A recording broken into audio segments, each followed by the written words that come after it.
Hey guys, so yesterday we read chapter 8. In chapter 8, we do learn a little bit about how Dex worries about his brother Jeremy. If you recall, Jeremy is a Navy SEAL and has been away from the family for a while now.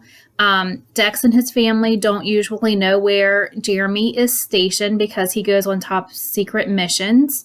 And so Dex thinks about him a lot and does worry about his safety. At the end of chapter 8, we learned that Dex is hit by a hailstone and ends up falling to the ground. Today I'm going to start chapter 9. Dr. Gage helped Dex up and practically dragged him to the car. By the time Dex was in his seat, the hail had stopped. Dr. Gage opened the glove compartment and took out a first aid kit. He fished out an ice pack, gave it a good smack, and laid it gently on the painful lump on Dex's scalp.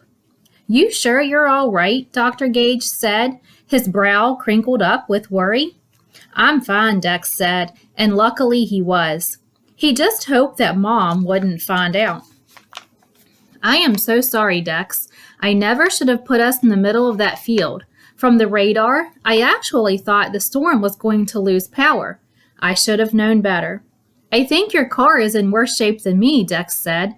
A hailstone had turned the windshield into a spider web of cracks. Dr. Gage laughed. "I've had it replaced twice this year already." They sat for a few minutes until the rain stopped.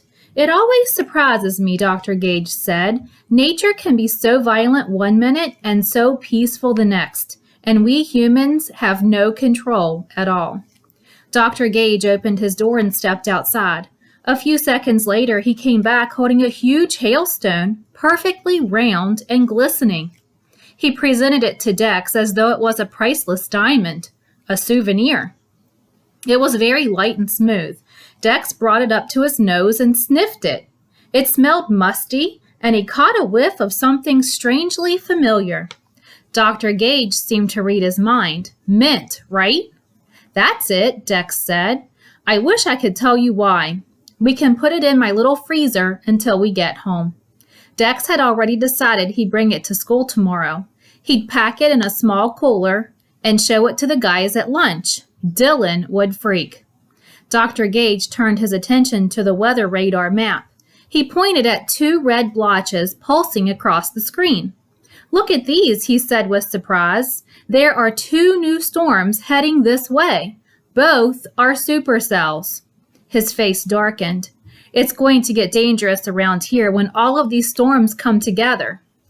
Jimmy and Sarah love this kind of weather, but I think it's too risky to be out chasing. I can't tell where these storms are heading and how strong they're going to get." He looked at Dex apologetically. "I think we should head back to Joplin. Call it a day." "That's fine," Dex said, trying not to sound too relieved. That lightning had spooked him, and that hailstone had almost cracked open his skull. He'd seen enough bad weather for one day. Dex relaxed on the ride back to Joplin as Dr. Gage told him funny stories about himself and Dad in college. But as they got closer to Dex's neighborhood, Dr. Gage got quiet. He kept one eye on the radar map and kept glancing warily into the rear-view mirror. Was something following them? Was Dr. Gage going to get a speeding ticket? Dex turned around, expecting to see flashing police lights. There were no cars behind them, but there was something strange in the sky, an enormous gray cloud moving very quickly toward them. A shiver of fear jangled Dex's spine. "Is that a supercell?" "Could be," Dr. Gage said. "There's so much happening on the radar right now. It's hard to know. It's pretty far back. Let's see if we can take a better look."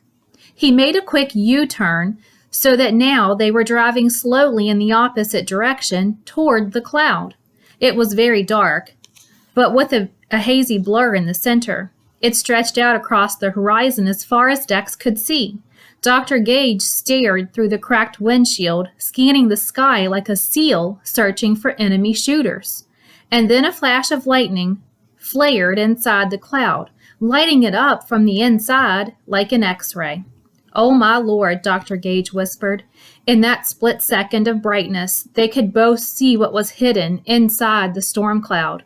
It was a tornado. An enormous churning tornado, the biggest Dex had ever imagined. It was on a path to destroy Joplin. And that is where chapter 9 ends. So I'll be reading chapter 10 later.